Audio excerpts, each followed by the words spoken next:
আষাঢ়ের শেষ সময় সকাল থেকে মুষলধারে বৃষ্টিতে ডুবে গেছে রাজধানীর বেশিরভাগ সড়ক ও অলিগলি। তীব্র জলাবদ্ধতায় চরম ভোগান্তিতে পড়েছে নগরবাসী। এই বিষয়ে আরো জানাতে আমাদের সাথে রাজধানীর নিউ মার্কেট এলাকা থেকে যুক্ত হচ্ছেন সহকর্মী আরিফুল ইসলাম।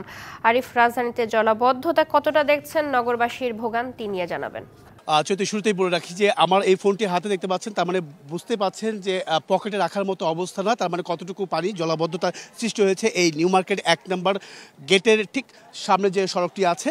আপনি যতদূর চোখ যাবে ততই আসলে পানি।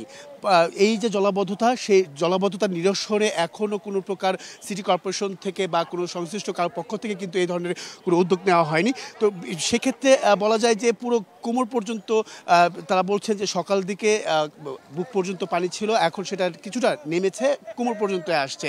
তারপরেও কিন্তু মানুষের দুর্ভোগের আসলে শেষ নেই। সব থেকে যে দুর্ভোগের বিষয়টি সেটা হচ্ছে যে এখানে আজিমপুর পুলিশ ফাঁড়ি রয়েছে, সেখানেও পানি উঠেছে, এবং কি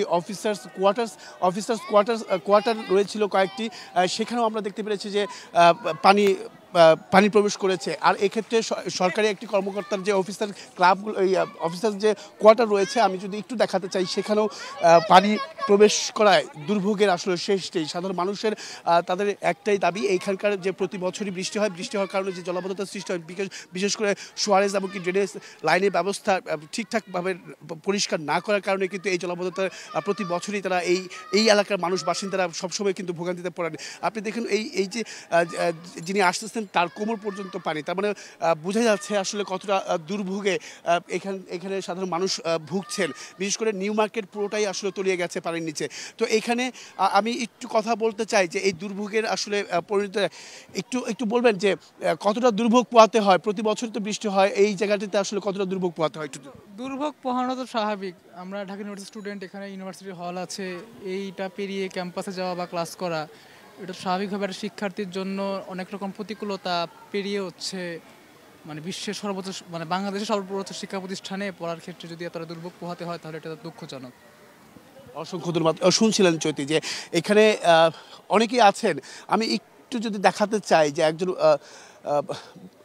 মুরব্বী আসছেন, তাকে যদি একটু দেখাতে চাই যে তার কোমর পর্যন্ত পানি, তিনি নামাজ পড়তে যাবেন বা নামাজ পড়ার উদ্দেশ্যে বের হয়েছেন, সেখানেও একটা বিপত্তি, কারণ পুরো কাপড় তার সেক্ষেত্রে কিন্তু ভিজে গেছে।